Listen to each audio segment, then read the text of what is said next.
You're tuned into RBLR, the home of Tampa Bay's RBLR Sports. 4 seconds left. In front. Happy moment. The Tampa Bay Lightning have won the first Stanley Cup. And the Tampa Bay Lightning have won the Stanley Cup. Lightning strikes twice. The Tampa Bay Lightning win their second straight Stanley Cup.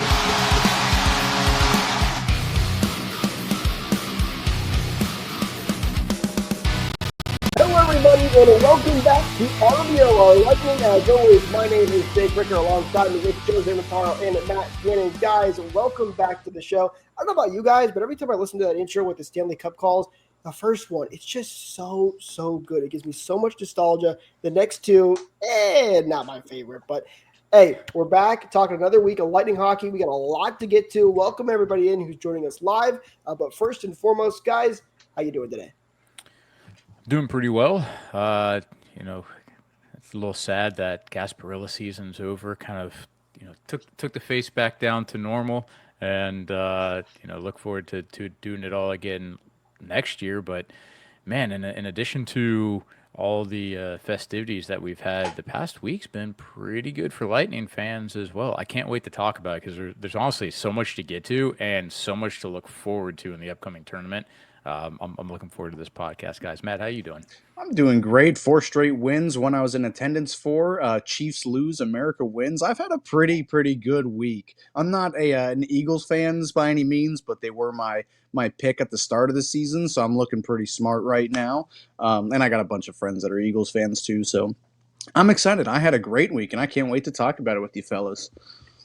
Yeah, a lot to get to. 4 Lightning wins that we'll have to recap. We'll look ahead at the 4 Nations face-off as well. That's coming up here tomorrow as of this recording. And then, of course, we have our 3 stars of the week that I'm actually pretty excited about this week. A little bit different this time around, but you'll have to wait and see when we get there and who we picked for our 3 stars of the week. Don't forget, though, guys, don't forget to subscribe to RBLR Lightning, or RBLR Sports on YouTube right now. We're really close to 500 subscribers. We'd really appreciate it if you guys can jump in there and you can ring that bell for notifications too, so you don't miss out when we do go live for these awesome episodes. You can join the conversation with us right here. Don't forget, if you're with us live, drop your comments down below. We'd love to hear what you guys have to say, and we can talk about all of your comments and opinions. But with that said, let's get into the game recaps here for the Lightning. And guys, big games. As we talked about on last week's show, these were all Atlantic Division opponents. 2 against the Ottawa Senators, who were right there actually ahead of the Lightning at the time of these games. And then the Canadiens and the Detroit Red Wings. And the Lightning got off to a good start with a 4-3 win over the Ottawa Senators. So a big 2 points that they pick up here. The game got a little close towards the end. They got the empty netter, and then Ottawa scored one late, but a solid game for the Bolts. Talking about that empty netter that the Lightning got, that was Ryan McDonough coming out of the penalty box with looks like about 1:30 left in the game. So Ottawa got a power play in the closing stages of the game, and arguably our best defensive defenseman ended up taking a penalty right before it. So that was honestly a huge finish, and I know that Ryan McDonough had to have been just kicking himself to be going to the box that late in the game. But for him to come out and honestly make a pretty decent skating move in order to get to that empty net goal is a good way to close it out. You let them score later and ended up kind of being inconsequential, but it was a pretty solid back and forth and a huge, really, it's a 4-point swing. Yeah, and Senators games are always really fun, no matter who wins. They're always entertaining games, and for a good period there, or a good couple periods there. I mean, I was nervous. You got a team, nipping at your heels, or I guess you said they were ahead of us at the time as well. But a team that you're jockeying for a playoff position with, they're always super entertaining games, and lucky enough to be there for a win. But like you were saying, Joe, it got scary there. Ryan McDonough, your best, defenseman penalty killer, going to the box with, a minute and or I guess, a couple minutes left in the period. Things got dicey there for a minute, but I thought the Lightning were never really in any danger of losing this game. They felt like they were in control for most of the time, going up against Linus Ullmark too. Found a way to solve him. Not easily. The Bolts had their fair share of good shots and everything, but 30. Let's be clear. 38 of them. it was not easy solving him at all. But at the end of the day, come out with a win again. Never really in any danger to me of losing the game, but it still got a little close there. But again, coming away with a big divisional win. Yeah, I was gonna say it didn't feel this one like a gimme game by any means. I mean, the Lightning were pretty much pathetic in the face-off circle too, which maybe that's led to it feeling almost as if Ottawa had a little bit more control because when you start off with the puck, they won 62% of their face-off draws, so that's a lot of extra puck possession time just to start every draw with. Well, Ottawa had a 1-0 lead after the first period, but shout out Luke Glendening, who gets on the board to tie this game for the Lightning at 1-1. And there's a little bit of your depth scoring showing up. That was a big problem for the Lightning on their, I don't know if you want to call it a losing streak, but it was that stretch of games they were not playing well. They were losing a lot of their depth scoring. And of course, the top guys weren't able to finish. You got to mix of both in this game. Nikita Kucherov, Brandon Hagel getting in the mix, and then Luke Glendening, and of course, Ryan McDonough, even though it was an empty netter, getting it on the score sheet as well. So shout out to Luke Glendening and some of those depth guys cashing in. Yeah, and even on that Glendening goal, that it was actually a Girgenson took the puck and made a really good pass up to the point, extended a possession time instead of forcing it to the front in order for it to go point to point. And then the shot came in, and it was a beautiful tip by Glendening. Beautiful. It was a nasty tip, too, a beautiful tip, but I was on the other end of the arena in the other corner from where it was scored from, and 300 level, pretty high up there, and you could see just how nastily he deflected it. If you can see it across the arena, 3 rows up, you can see with your own eyes that puck just dip like that. I knew it was just a beautiful deflection. I said it in that game, too. Glendening needs a goal. Like, he's not one of these guys that, like, I'm begging for him to score. I know I was saying it in the chat a couple weeks ago, too, that, like, he's a guy that no matter what his stats are, is still doing his job. He's a very, very responsible player, great in the face-offs, which it seems like not many other people on this team are, at least in this month of February. It's been an issue. He quietly does his job, and if he scores, it's a bonus, and he did in this game, so I was really happy. Well, going into the next game against the Ottawa Senators, the Lightning talked about how this is basically a playoff series. They need to play like that. This was another huge game. Their work wasn't done. You win one against the Senators, but then they win the next one. Things basically are even. Both teams getting 2 points. So another big game for the Lightning, and they came through in this one. Final score of 5-1. It felt like it was going to be close again. Heading into the third period, it was a 1-goal game, 2-1 Lightning lead. But the Bolts come through in the third period with 3 goals, including an empty netter from Eric Chernak, which, guys, I don't know about you, I think was the goal of the year. I got a kick out of that one where Chernak flung it around the boards as he got demolished, but still put it in the back of the net. So Lightning win 5-1. They get 4 points from the Ottawa Senators, while the Senators get 0 on these 2 games. 2 huge, huge wins for the Lightning, and overall, not too shabby. Yeah, I mean, let's talk about the Chernak empty net goal. We give a lot of grief to Chernak, but that was a hard-nosed play because he had Brady Tkachuk absolutely driving down on him, and almost to the point of it potentially being a charge, the way that he skated into him to hit him. And Chernak did what it took in order to get the puck off his stick, and he kind of hit the boards with it, banked it into the empty net. But at any rate, he was clearing it with less than a minute to go in the game. Ended up going in the empty, and it's a big play, knowing that he's going to be having pressure, taking the hit in order to help seal this win. And this game and this goal specifically seemed like what kind of what kind of turned his week around. In the first game against the Senators in this little mini series, he had himself a whale of a game in the worst way possible. I mean, taking himself off the ice for 2 minutes for, trying to fight an unwilling combatant, and then just finding himself being turnstile, and just not an overall good game in that Tuesday game. And he responds greatly in this game. And I know it's just an empty net goal, but it was a funny one. And I thought it helped him carry over some mojo, which we'll see, on the stat sheet, but also not on the stat sheet as well. I thought he had the really good following 3 games after this one. Even Morgan's so excited that Chernak has a little bit of a point streak going on. Always love to see when Chernak can get things going because you're right, Joe. We've given him a hard time and he's had some up and downs and has some injury problems, but always nice when he's on point. He's playing well, and the Lightning can use a solid defensive like him, especially with JJ Moser still out right now, hopefully back after the Four Nations break. You think this But sparked him for the next game? Joe, it just might have. Lightning went down to Detroit to take on the Red Wings. This a 1 p.m. game. I need to correct myself from last week's episode.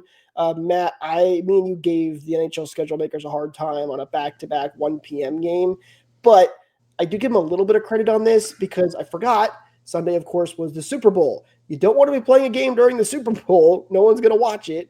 Except for your man fan bases. And to avoid having a 7 p.m. game and then a 1 p.m. game, they did both the games at 1 p.m. Still don't love the back-to-back, of course, but you know what? I take back my gripe a little bit for the NHL schedule makers. Good job. That was actually a smart decision. And it was fair because Montreal had the back-to-back as well. That is absolutely true as well. So I do give them credit for that. I apologize to the NHL schedule makers for giving you a hard time last time. But to the game, Lightning come through. They win 6-3 is their final score. But the big thing to talk about in this game was a player that got called up from the AHL playing his first game as a member of the Tampa Bay Lightning and scoring his first goal as a Bolt. It was Dylan Duke. He stole the show. All of his family and friends were there in attendance as well, who also got to see his brother later score for Michigan in the same building not too long after this game. So the Duke family having a great night for this one as the Lightning come away with a 6-3 win. Oh yeah, this game kind of like the Ottawa game, the second of the two. The score didn't really reflect how close this game actually was. Like another game that was, rather. Oh my gosh, it was much closer than the score predicted. Like Detroit was out shooting us. They really dominated the second period there. Like the Lightning, scored a couple quick goals. I guess 4 goals in that first period. It was a 6-goal first period combined. Goaltending change and everything else that came with it, and then they just kind of lost everything they had in that second period. And Detroit played really well. They have been since they've relieved Derek Lalonde of his duties and hired Todd McClellan to be the bench boss. And they've been playing really, really well, but still just the Bolts hung on just enough to keep it close in the third period and got out with a final score of 6-3. But yes, you're right. Dylan Duke did steal the show in this game. I mean, I think everybody was just elated when they saw a guy get even a simple tap-in goal, which he kind of started that play too. He didn't just have it show up on his plate. He generated a lot of the scoring chances and pressure in the offensive zone that ended up leading to his first NHL goal with family in attendance. I mean, it's storybook stuff right there. I had to think though, getting your first goal in your first NHL game and your first game with your new team, the big league team, and Zemgus Girgensons, who's been blanked for 50 or 51 games at that point, is got to be like, are you kidding me? What do I got to do? He's got to step up. That's what he's got to do. And going back to Dylan Duke, though, I mean, it wasn't necessarily a tap-in. I think he had to actually work a little bit for this. You have to get into a good position. You have to be skating hard to be in that position. It came at a kind of a funny angle, and it was like a backhand, almost shovel sort of shot. So it wasn't a straightforward bury, kind of like Chafee got in the last game for the empty net goal that he had, where it just came right to his forehand, right to his tape, and he put it in. Dylan had to work a little bit. But what a story, man, to come up, have your family in attendance, be at basically your the arena that you played in growing up against the team that you always watched, and on a stage like that has to be I mean, you don't get a bigger welcoming to the NHL than that one. I could only imagine what his I guess he really wouldn't have gotten much of a chance to celebrate it with a back-to-back, but man, what a high he must have been on by getting that goal. And the Lightning, this didn't feel like a game that they completely dominated. You're right there, Matt. They got those 4 goals on only 7 shots, chasing the goaltender after the first 2. They were bending but not breaking. There's a bunch of amazing Vasi saves as well. Was this the game that that Lilleberg was in the net to block a. No, that was next game against That the was the next Canadians. game. I'm pretty sure. There was a bunch of saves though that Vasi had, a bunch of defensive efforts in order to help clear stuff out from in front throughout all these 4 games. And the fact that there was 37 shots for Detroit versus the 18 for the Lightning, I think tells more of the story than the 6-3 win, because the Lightning were very, very opportunistic, but they really didn't dominate. No, not at all. I mean, there were multiple times in this game where you felt like, oh boy, Detroit looks like they're knocking right on the door and they're going to come back in this game. Credit to them, when they made that goalie change, it sparked them. They pushed right back, but Vasilevsky and some of the defense a little bit was able to hold them off. Vasilevsky was fantastic in this game. He's been stellar the last couple of weeks now. I feel like he's really been on. As you know, when he got injured and came back, he was a little slow getting back, and then there were a lot of questions. Was Vass ever going to be the same again? He kind of looks the same again. How good he's playing, making some of these saves. He was huge in this game.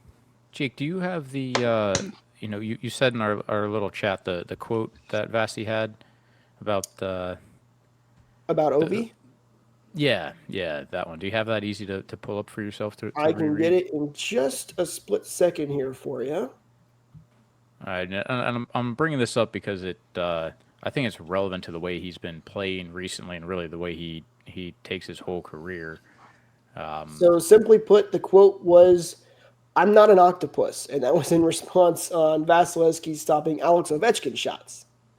And he also said in regards to when he's facing Stamkos, that it's not a matter of if Stamkos is going to score on him, it's when.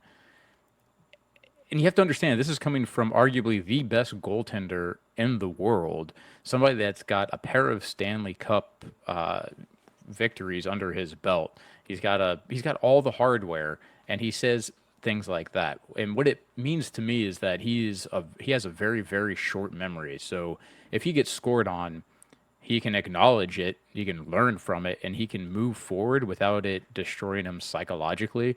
Where there's quite a few goalies that after they get one in, they start breaking down mentally, and Vasi really does not have that mindset.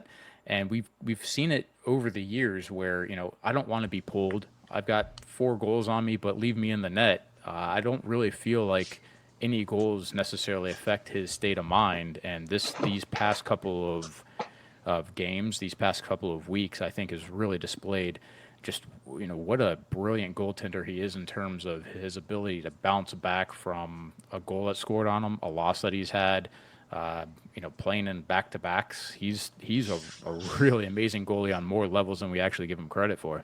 Yeah, and the mental aspect of playing, any sport for that matter, but the goaltending position, I mean, it is an extremely cerebral position to be in. There's hardly anything good you can do, like for an immediate impact on a team. Like if you're having a bad game, if you're a forward or a defenseman, you can score a goal, and your bad can be washed away. But as a goalie, all you can do is your job. And like all you can do is stop a puck.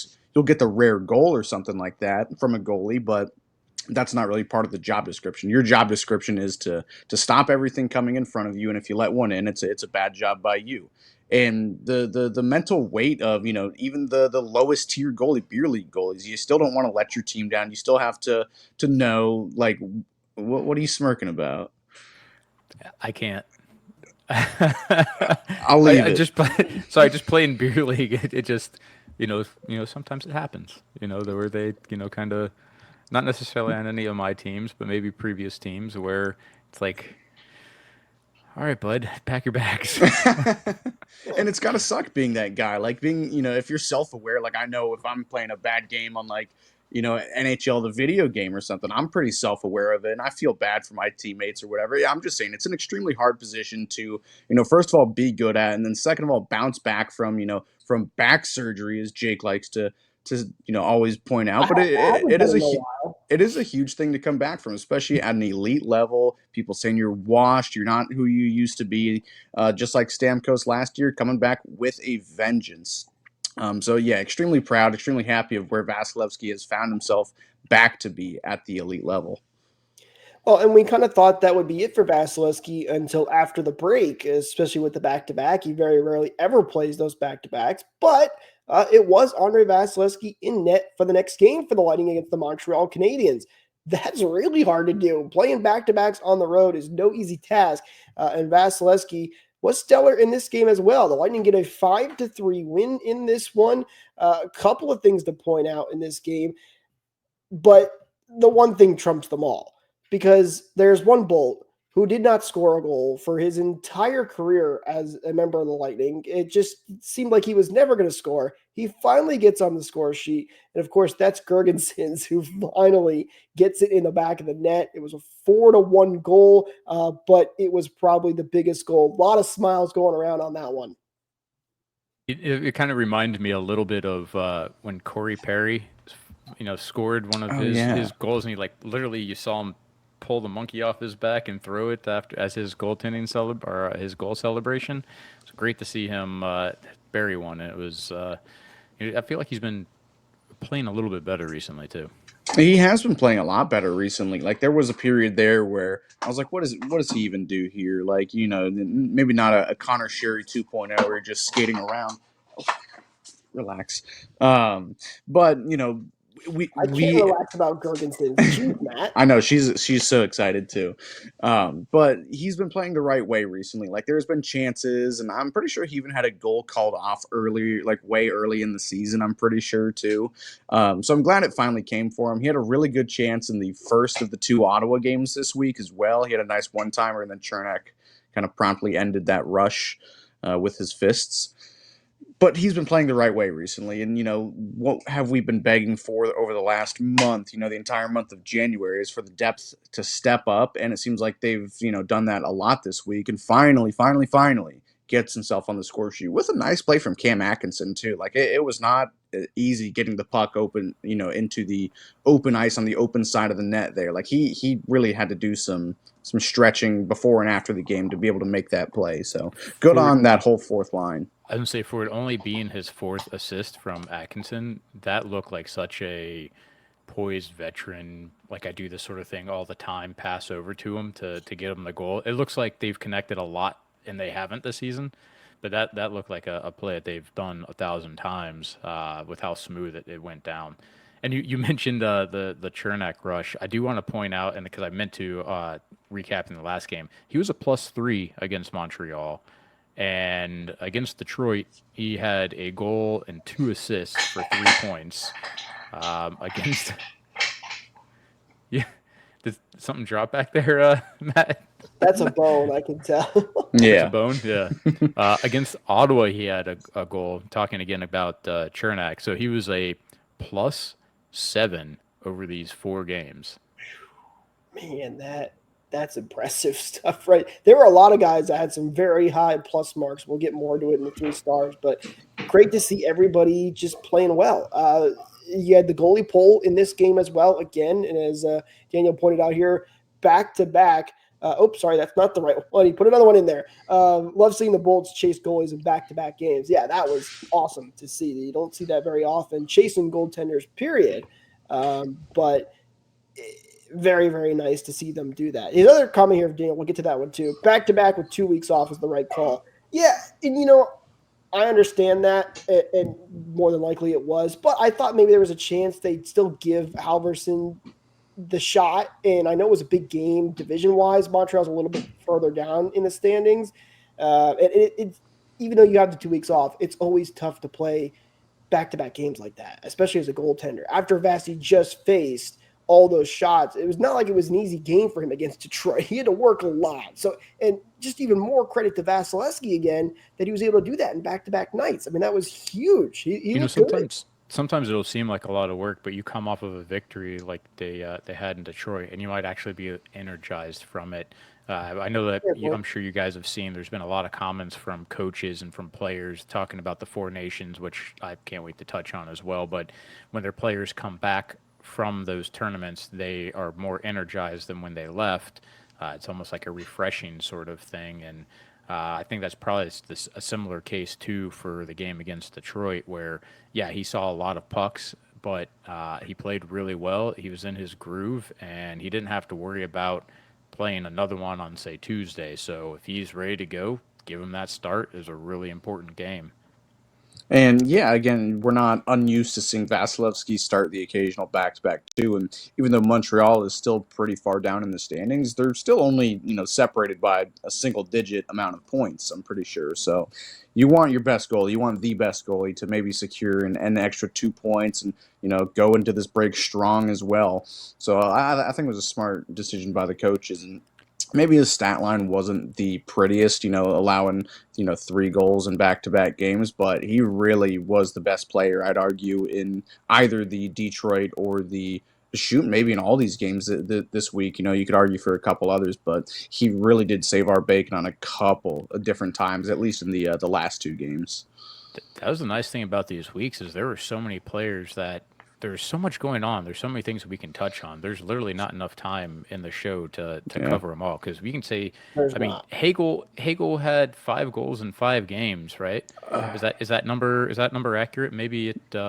Honestly, sounds a little low. 4 goals and actually, I have the stats Goal- pulled up for the last 4 games, so you might be right on 5 goals in 5 games. I know he had 4 goals in 4 games. Yeah, so I mean, he was playing extremely well. We didn't even touch on the fact that Kucherov, basically took a maintenance extra day off because he may have tweaked something. So that allowed other guys to step up, right? That we saw. Do we want to have Jake say his name now? Yeah. Yeah, who was on the first line? Which are you referring to, Goncalves? Yeah. Hey, attaboy. They gave me a hard time before the show that I couldn't do it, but I can do it. Don't you doubt me. But he had a great game. He looked amazing out there. We talked about Cam Atkinson having 4 assists, and we've said his name. He's already got 6. He played really well with upper line, the higher line. He looks like a completely different player, and it was it was a night that you miss not having Kucherov on the ice, but at the same rate, the team didn't look as inept as we've seen on other times where they just can't generate offense without him. It opens up some creativity too, and with I don't know if we touch on this on the show, but Geeky got sent down to the AHL, which I think is probably a good move. It seems like he was starting to stagnate, and the grind of the NHL might have been starting to catch up with him too. And then having Goncalves be the odd man back in now with Geeky down in the AHL, I think that might honestly help his career. I'm not sure if he's still a ready to go full-time NHLer, but he was playing like it this week, opening up with the loss of Kucherov and Geeky being sent down. It opened up a new opportunity for him to play at least a different style of hockey than third and fourth line grinding, being elevated up on a higher line. It seemed to work wonders for him. And we're not even we still got more to talk about him later too. Kind of an unfortunate timing on the Geeky send down, though, because a couple of guys got banged up as soon as they did that. Sorelli got hurt in the one game. He later came back, though.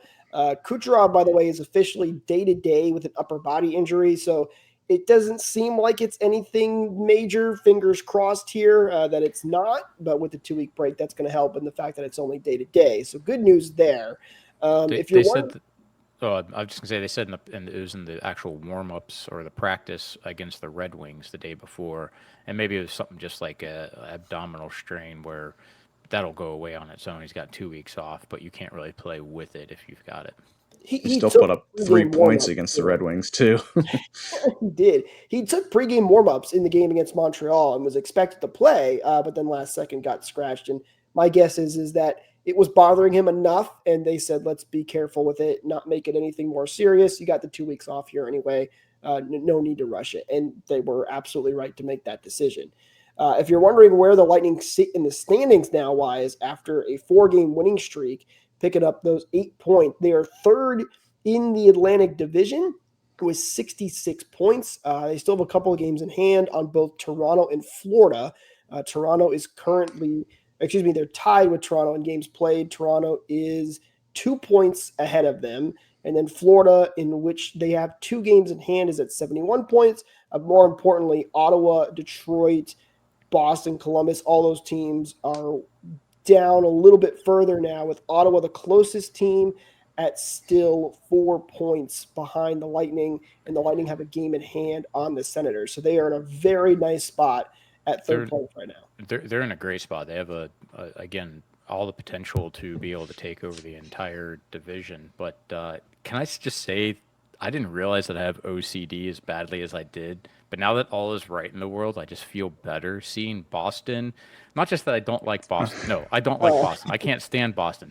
But that their goal differential was such trash, yet they were sitting in that third spot. And now they've sunk down in the standings to have both the Senators, the Red Wings, I guess all three of us, and the Lightning get ahead of them. So they're sitting in sixth spot, and their goal differential is negative 25. Like, I don't think they're coming back from it. But they're still man, too I high don't know up why I for was everything. stressing out so much about it. Seeing that just really bugged the hell out of me. It's good to see the other teams rise above them. Everything is right in the world. Well, as they often say, the goal differential will tell you a lot about where you're going to end up in the standings. And Boston has fallen off a little bit, and that's what overtime points and extra games will do. That's why they were so far ahead of everybody, even with that bad goal differential. But Lightning sit in third place; they're in a good spot, and now we're sitting on a 2-week break as we get ready to the Four Nations face-off. But before we get to all of that fun and all the Lightning players are going to be involved there, we should get to our 3 stars of the week.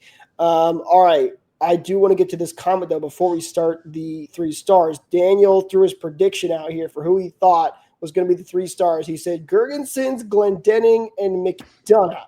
I'm not going to tell you if you're right yet, Daniel, but there's his prediction, and we'll start going through them now on who our 3 stars of the week are. Let's start with number 3. Well, he was on your list. It was none other than Zemgus Girgensons, who gets the 3rd star of the week. He scored the goal. You got to give him a star. And you guys mentioned it. He was playing well early in throughout this week, and he gets the goal. That's the big one. Congrats to Girgensons. He gets the 3rd star of the week. He's a minutes eater, right? You know, I talked about this with Sherry last season mostly, but he eats some minutes. He's a big body, so he can lay a nice solid hit, wear down the defense.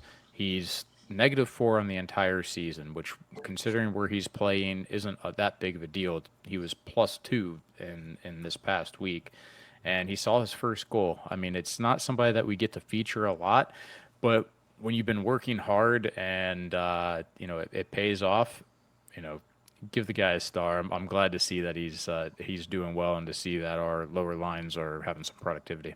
And sometimes, it just takes getting the first one to really, get the ball rolling, and maybe, if he finishes the season with like 5 goals or something, I'll be happy. Just get the ball rolling and keep playing the same style of hockey. I hate using Sherry as the whipping boy, but it is what it is, and he was just a net neutral on everything he did. He wasn't really putting up points. He wasn't playing defensively. He wasn't checking or anything out of the park. And Zemgus Girgensons, he's leading the team in hits by a forward. I'm pretty sure. Like, he's not a net negative or a net neutral now with having a goal under his belt.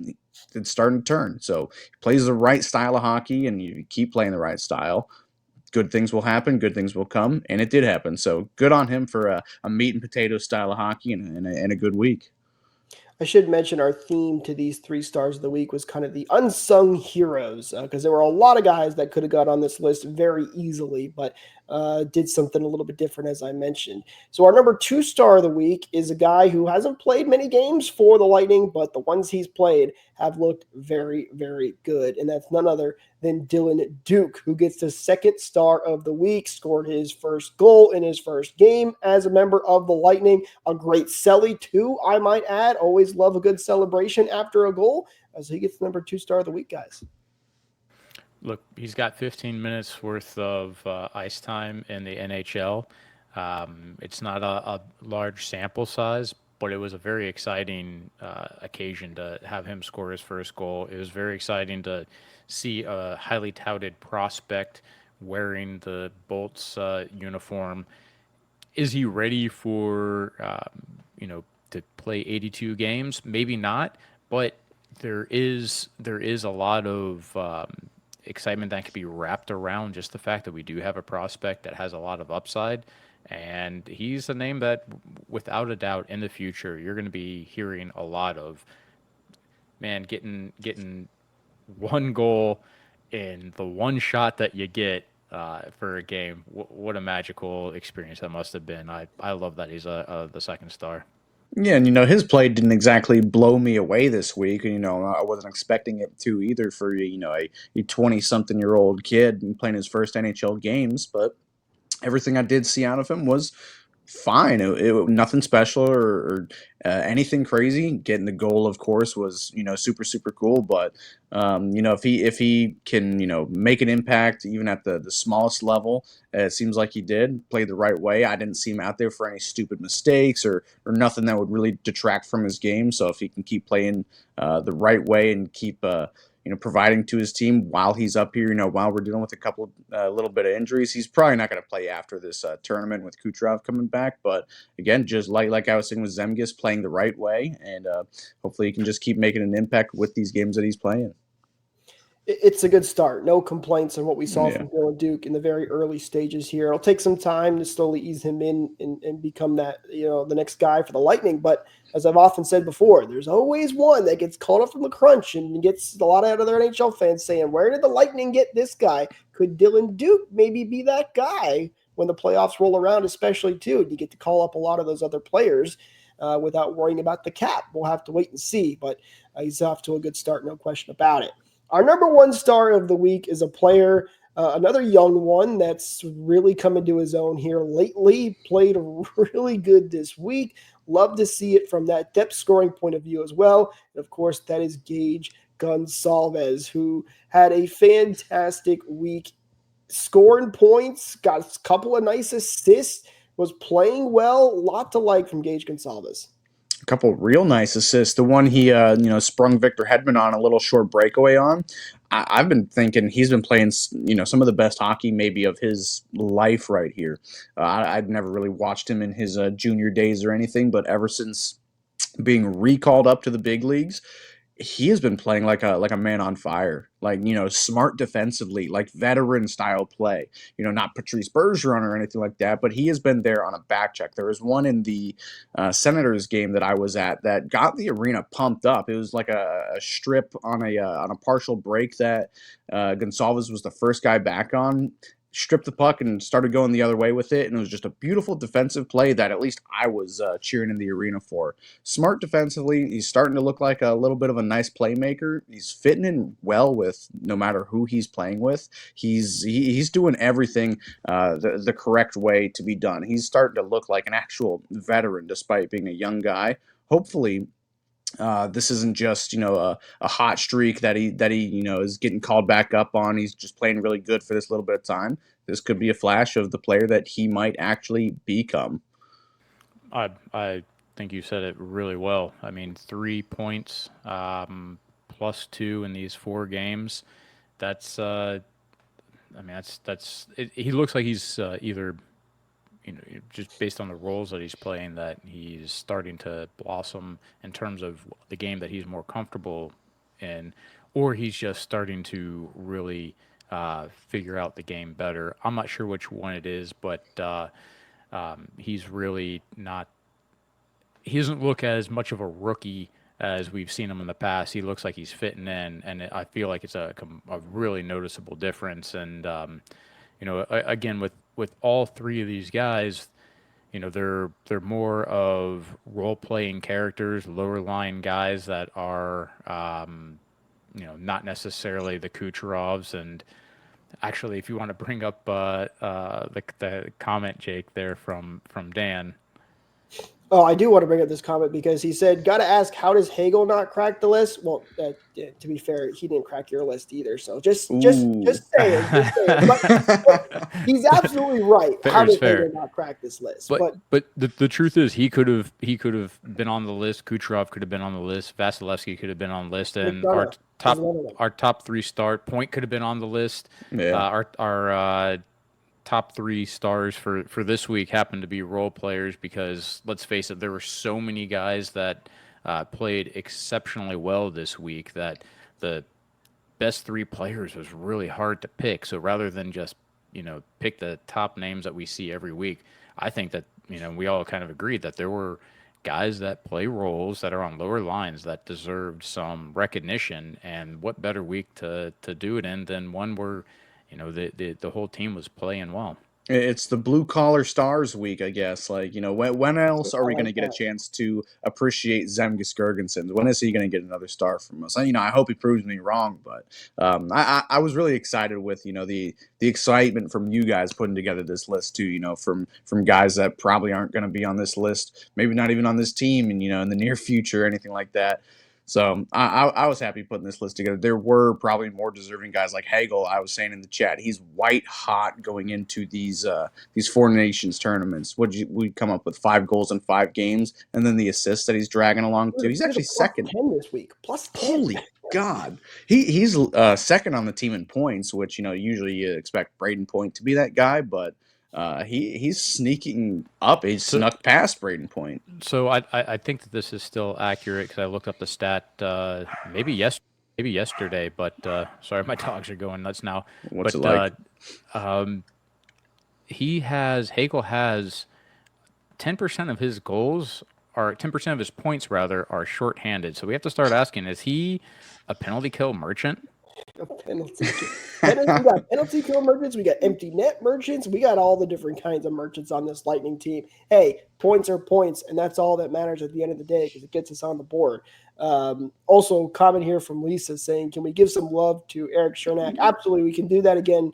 We gave him some credit during the game recaps, but he's another one that could have definitely been on this list with his 3-game point streak, which was, when was the Michael pointing this out in our chat? His last 3-game point streak was 2021, I believe, if I'm not mistaken. So, nice week for Eric Chernak as well. It's great to see that there were so many guys that could have been put on the. We always joke that this is Nikita Kucherov 3 stars of the week because Kucherov is on there every single week. So to give shout outs to these other guys is great, and hopefully we can continue to do this down the road because points aren't always the telltale sign that you're going to be on the stars. They help a lot, no question about that, but got to give some recognition to some of the other guys out there as well. All right, a couple of things I want to get to. Before we get to the Four Nations face-off, there is a comment here from Daniel, though. No. Okay, moving on. Oh, actually, hold on. I think this is a great comment leading right into the Four Nations. I think we covered our 4 games pretty well. Upcoming schedule, all there is 4 nations. So why don't we go, because it is relevant, why don't we go into the rosters of the 4 nations and kind of what we're looking for, and then bring that comment back up here in a minute, because I think that I'd love to see our mindset now and our mindset after these tournament games. No, you're absolutely right. Although still the answer is no for me. We've been talking too much about Boston this episode. I need to cleanse myself. You know, a good place to go to do that is shop.rblrsports.com. Check out the awesome Tampa team-inspired merch that we got over there for you guys. Lightning, Bucks, Rays, Rowdies, you name it. You can use code BOLTS to get 10% off your order as well. Links, as always, are in the description. I think, do we have some Sun merch in there too? Eureka, you got to tell me if we have that yet. I'm sure we do. Yes. Okay, Sun, get your Sun merch over there as well. So be sure to go check that out. It supports us. We really do appreciate it. You get some awesome merchandise out of it as well. Here's the schedule, by the way, guys, for the upcoming games for the Four Nations face-off. Did you guys see the cup, by the way, the trophy that they're giving out for the Four Nations face-off? It's actually pretty nice. I did not see it. It's on social media. Go jump on there and check it out if you haven't seen it yet. I think it's pretty cool. So the schedule, starting off in the Bell Center in Montreal, you got Canada versus Sweden tomorrow, Wednesday, February 12th at 8 p.m. Eastern. You have USA versus Finland on Thursday, February 13th, again at 8 p.m. Eastern. Then you have Finland versus Sweden and USA and Canada in a doubleheader on the 15th of February. Those games will be at 1 p.m. and 8 p.m. respectively. Then they will switch over to Boston at TD Garden. You have Canada versus Finland on Monday, February 17th at 1 p.m. Eastern. Another doubleheader here with Sweden and USA playing at 8 p.m. Eastern later that day. And then the championship game will be on Thursday, February 20th at 8 p.m. Eastern. So a couple of games to look forward to this week for the Four Nations face-off. Guys, what team do we want to start with here for the roster-wise? Let's go Finland, since I feel like that's the one that we can probably cover the fastest. Finland is probably the one we can't cover the fastest, because it is the one team that does not have a representative of the Tampa Bay Lightning. There are no Lightning players on Team Finland. Quote unquote, stats wise, maybe the weakest looking roster, but it's tough to be a stacked roster when you look at someone like Team Canada sometimes. Yeah, I mean, it depends also on how their goalies play. I feel they could be, everybody, you got to pull up the roster yourself. We're not going to list off all, like, what is it, 100 and some players that are in this tournament total. But in terms of firepower, it just seems like they don't have quite as much as some of the other squads, and most importantly, they don't have any Lightning players either. Yeah, pass. I got nothing to say about Finland. They've got some potentially good players. They're kind of that sneaky team that you don't really think about and could surprise you out of nowhere. But they're not the biggest one when all that firepower is stacked on all these other rosters. So nothing too crazy there. We'll see how they do. The big one that we should talk about that does have a Lightning member on the team, and that's Team Sweden, and it's the captain, Victor Hedman, leading Team Sweden as the captain as well. A lot to like on this team, especially on the defensive side, guys. I feel like that's mostly what they have is defense too. I mean, a lot of really skilled defensemen come out of, honestly, both of these countries that we just mentioned. In terms of forwards, that's got some skill. Philip Forsberg's got some firepower. William Karlsson, Zibanejad, who, I mean, he's just still has that one-timer that works well on a power play, even if he is getting to the later part of his season. William Nylander, who knows what he can end up coming up with. There's some players that maybe if they're working really well together and they have that lockdown defensive game, that they can get in there.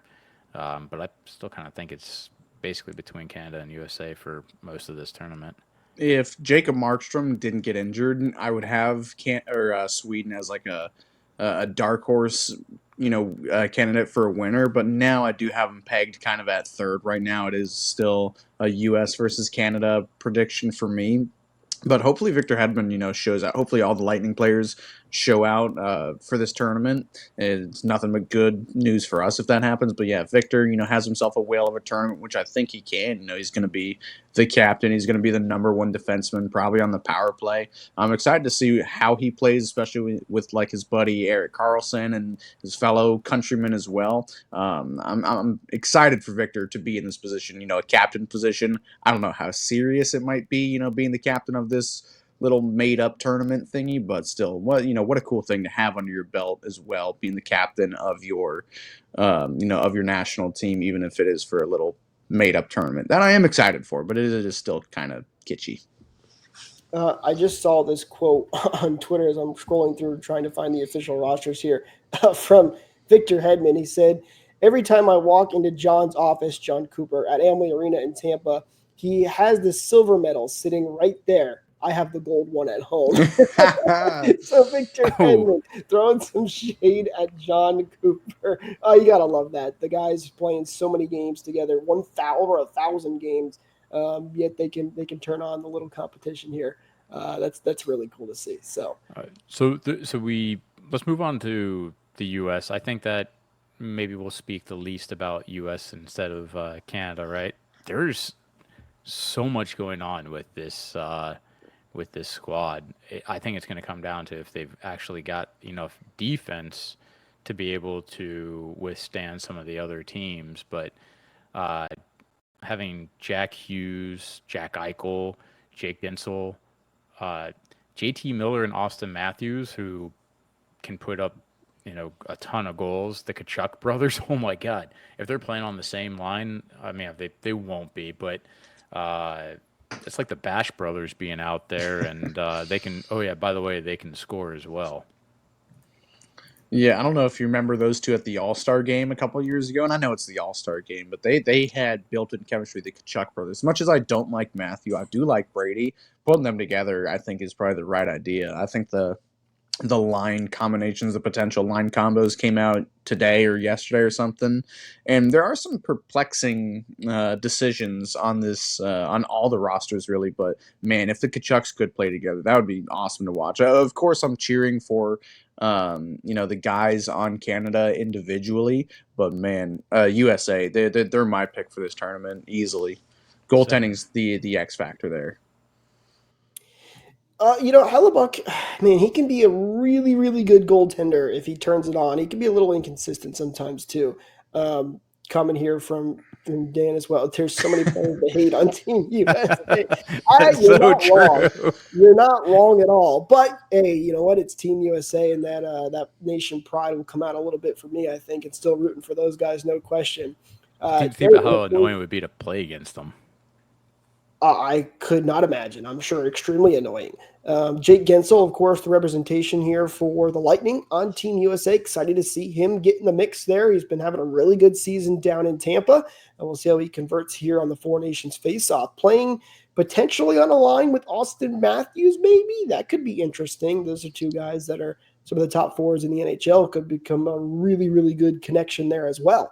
So it'll be interesting to see how the coaches play their hands there with these teams. But let's get to the last team here, and that, of course, is Team Canada, who is so ridiculously stacked that in the lines today that we saw from Cooper at practice today, that Point was on the third line, and Hagel and Sorelli were sitting on the fourth line. That's how good And Team Canada is.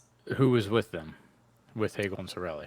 Hagel and Sorelli were together, and then it was, I believe, So if I'm not mistaken, Travis it was Konechny. It was Travis Konechny. Oh, they had him on that one. Okay, so before they had him with Marchand, which is why I kind of wanted to wait with it, because could you imagine a fourth line being Sorelli, Hagel, and Marchand? Well, that is just insane. Marchand's put a lot of his antics behind him. I know he did, Darth Vader grab a guy by his throat a couple weeks ago, but he's not Marchand. He's not the Marchand of 2016 or whatever, where he's slew-footing guys. But you know who is such an underrated rat player who plays very similar to Marchand is Konechny. Like, if that is the projected line right there, and you know who else is a prick too is Anthony Cirelli. You know who else is just awful to play against is Brandon Hagel. You know who all play shorthanded together? Those three guys. Or not together, but they all play shorthanded. That line sounds horrible to play against. Just you got a group of forecheck and honey badger, penalty killing machines just beating you in the corners. And they're all pretty small guys that pack a punch. That's going to be a fun line to watch because they're meat and potato style of hockey players. They're not Connor McDavid's or Nathan McKinnon's just, skating as fast as you can in for a breakaway. They play, I've said it, a million times this podcast, the right brand of hockey. So that's going to be really fun to watch if that's the current projected line. Yeah, and as a fourth line, somebody that can grind you down, they're so good defensively. Oh, yeah. And then they can 100% bury it when they have the opportunity. A lot of times you get a fourth line that, they'll make sure you don't get scored or they don't get scored on, but when they get the opportunity going the other way, maybe 50-50. No, these guys will bury it. And I know you're saying that they're doing with Konechny how he'd be annoying, but I was kind of trying to tie in a little bit on Dan's no, all good on Dan's comment, if you don't mind. If Marchand is available for a trade, you take him in Tampa. I don't know that I can get behind that trade, but I am really looking forward to seeing what happens on Team Canada, especially if he is on a line with those two guys, because Hagel, Sorelli, and Marchand just sounds ridiculous. I can't get behind trading for Marchand. I'd like him on the team. I can get behind him as a free agent signing in the summer, but I'm not trading assets to get 35-year-old Brad Marchand. And I forget who had the quote, but apparently it's going to take a massive haul to get him out of Boston. So whatever that trade would be, I'm not a fan of. It'd be great getting him, but we'll take him in free agency. As much as you guys might hate it, he's a guy that you hate that he's not on your team. You'd love him on your team. I disagree, Matt. Listen, you guys know me. I'm very rose-colored glasses. I'm a diehard Lightning fan. We all know this. It's not shocking to anybody. I don't want Marchand on my team. I don't want that. I don't want that energy. I don't want that negativity. And I also truly do believe, I think there are better fits out there for the Lightning. I think there's guys that they could go and get that aren't as expensive either. If that's the Alex price Tuch for Marchand, Alex Tuch is maybe one of them. So I'm not for it. In free agency, I mean, at least you deal with not having to trade for him. But I mean, what's his price going to be? I feel like his price tag would be too high potentially for the Lightning. I don't know, but no, I'm not a Marchand fan, and I can't have. I would be very upset at that. Not make me happy. Throw that last comment up too. I was trying to get to it because my thing wasn't refreshing. Perfect timing. Imagine it would cost less assets than Alex Tuch, who's rumored to be on. Would it though? I mean, no. You would have to. The GM Don Sweeney said it would take a lot to take him out of Boston. I think Alex Tuch is a sleeper that you could probably get for pretty cheap, especially because Kevin Adams, the Buffalo GM, Tuch is would take a lot, stupid. but not more. Yeah, it would be I was completely on your side, Jake, in terms of I don't want a guy with that sort of energy here in Tampa. Someone that could be a distraction, someone that potentially could be. I'm not gonna call him a cancer in the locker room, but because he's somebody that has such antics on the ice that how do you back up a guy like that all the time? With Marchand, you disagree with that? Yes, Matt. All right. So, but what I will say is that playing under Cooper might have some sort of effect on him where he doesn't have some sort of issue like that on the ice, where he is more poised, more under control, because it'd just be a different feeling being here. What's the over-under on how many times Marchand would get benched for upsetting Cooper? Because we know Cooper doesn't pull benches. If you do something wrong that upsets him, he will not play you, i.e. missing team meetings. maybe that's what I'm saying, is maybe he's mature enough to be able to handle what's going on here and not walk all over a coach. They've had a lot of different coaches in Boston, especially over the years that he's been there. There's been a lot of coaches. Well, we're going to get a small glimpse of it in this Four Nations face-off. Maybe you're right. I doubt it. If he licks somebody in this tournament, call me wrong. Then we'll know. Know. Never would I have imagined speculating Marchand to Tampa Bay ever in my life at any capacity. Comment here from CR. Marchand doesn't fit in with our team. Yeah, that's kind of the theme of. Listen, all bias aside, and antics-wise, he's a good player. Obviously, he knows how to play the game of hockey. There's a reason he's one of the top guys in Boston. But when he's playing hockey, right, when he's playing, exactly. But I just don't think he does fit in with the team. And again, I think there are better options out there for JBB, who is, by the way, the GM of Team Canada. So maybe he's keeping a watchful eye on some of these guys out there on the ice in this Four Nations face-off. So I'm definitely looking forward to, in the next show, basically I assume just going to be covering the Four Nations, because that'll be the only new news that we have. We can give a little bit of update as to what we end up seeing, because it will be Marchand playing under Coach Cooper, potentially alongside. I mean, there's a pretty good chance alongside some Lightning players. Well, and I'm sure the line blender will come out for Coach Cooper at some point during these Four Nations face-offs, so I'm sure we'll get to see a mix of things. By the way, last thing before we wrap, I don't know for you guys, I saw a picture of John Cooper in the Canada sweatshirt and hat in the red coloring. It just gave me shivers. It looks weird. So weird. He looks good in Bolts blue. We need to leave it at that. Don't ever leave us, Coop. I don't want to see that. Pick for the tournament, Jake? Yes, because Dan did ask this as well. Who did we pick for our winner for the tournament? My heart, Team USA. Of course, I want Team USA to win. But it's probably Team Canada. Their team is so loaded. They got so many good players there. Yeah, they've got a good penalty killing unit, and that's about it. And a good guy that sits in the bumper spot. Let's go Team US. USA. And Matt, of course, going with Team USA. All right, Team USA. That's what we're cheering for. Let us know down in the comments below who you guys are rooting for. We'd love to hear what you have to say. Don't forget to like and subscribe so you don't miss out on future episodes just like this one. Ring that bell for notifications. Follow us on social media at RBLR Sports and at RBL Lightning and all of that good stuff. We appreciate all of you tuning in with us. With that said, we'll talk to you in the next one. Go Team USA.